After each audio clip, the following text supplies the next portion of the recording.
अस्सलाम वालेकुम जी, this is हाफिज़ सरदार उमर फ़ारूक फ्राम मोरा प्रॉपर्टीज़। रियल इस्टेट इन्वेस्टमेंट के हवाले से डिफरेंट प्रोजेक्ट आ रहे हैं, डिफरेंट सोसाइटीज़ आ रही हैं कि रियल इस्टेट है क्या, इन्वेस्टमेंट कहाँ करनी चाहिए। आज हम बात करेंगे रियल इस्टेट है क्या। रियल इस्टेट बेसिकली 4 इकसाम की होती हैं, जिनमें सबसे पहले आ जाती है residential real estate, commercial real estate, industrial real estate और वीकेंड लैंड। ये 4 इकसाम है रियल इस्टेट की। अब हम लोग फाइल्स में इन्वेस्टमेंट करते हैं, हम लोग प्लॉट्स में इन्वेस्टमेंट करते हैं, शॉप ले लेते हैं, ठीक, अपार्टमेंट ले लेते हैं। ये कैटेगरी क्या है और किस में इन्वेस्टमेंट करनी चाहिए और क्या चीज़ें देखनी चाहिए, इस पे बात करते हैं। सबसे पहले residential real estate. Residential real estate में जी आपके आ जाते हैं प्लॉट्स, घर, सोसाइटीज़, अपार्टमेंट, ये सारी चीज़ें आपकी आ जाती हैं रेजिडेंशियल रियल इस्टेट में।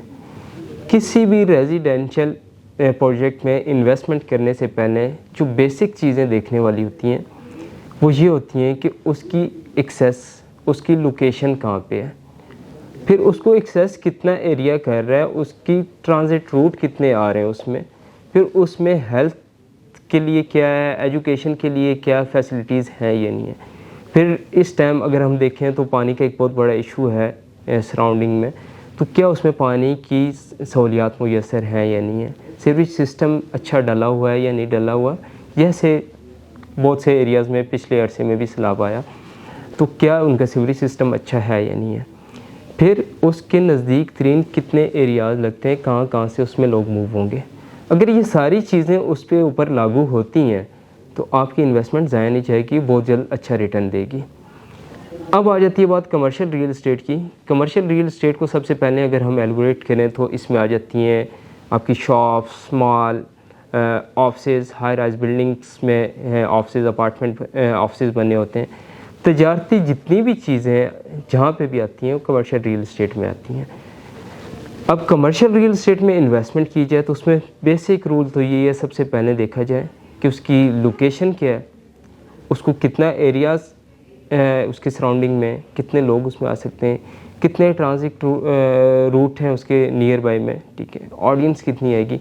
ये सारी चीज़ें आप चेक कर रहे हैं तो उसमें आपकी इन्वेस्टमेंट ज़ाया नहीं होगी, एक अच्छा रिटर्न आएगा। अब इसी में अगर हम बात कर लें रेजिडेंशियल प्रॉपर्टी या कमर्शियल प्रॉपर्टी, प्रॉफिट किस में ज़्यादा है। रेजिडेंशियल प्रॉपर्टी से कमर्शियल प्रॉपर्टी में प्रॉफिट हमेशा ज़्यादा होता है। टाइम ड्यूरेशन की बात करें तो टाइम ड्यूरेशन दोनों का एक ख़ास टाइम के बाद, एक ख़ास लिमिट के बाद, 1 ईयर 2 ईयर के बाद रेजिडेंशियल भी आपको अच्छा प्रॉफिट देती है, मगर कमर्शियल इन्वेस्टमेंट जो है वो अगर एक बड़े मॉल में है तो वो 3 से 4 साल लेगी, रिटर्न आपका रेजिडेंशियल से ज़्यादा अच्छा होगा। अब बात कर लेते हैं हम हमारी तीसरी कैटेगरी जो है industrial real estate. Industrial real estate में क्या क्या आता है।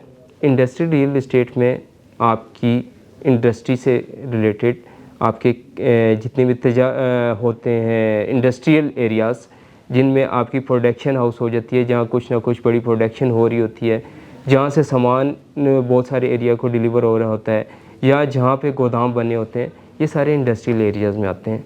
इसके बाद अगर लास्ट हम अपने टॉपिक पे के लास्ट पॉइंट पे बात करें वीकेंड लैंड।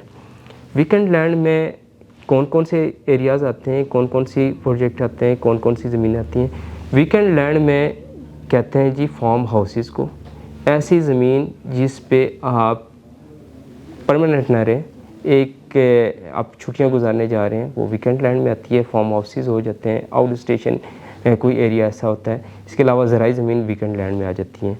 तो ये था आज की हमारी एक इंफॉर्मेटिव वीडियो। उम्मीद है आपको इससे एक अच्छा इंफॉर्मेशन हासिल हुई होगी। मज़ीद इंफॉर्मेशन के लिए हमारे यूट्यूब चैनल सब्सक्राइब करें और बेल का आइकन दबा दें ताकि डेली बेसिस पे आपको वीडियोस मिलती रहें। और अगर आप किसी प्रोजेक्ट में इंटरेस्टेड हैं या किसी भी प्रोजेक्ट की इंफॉर्मेशन लेना चाहते हैं तो हमें हाजिर हमारे दिए गए नंबर पर कॉल करें। बहुत शुक्रिया।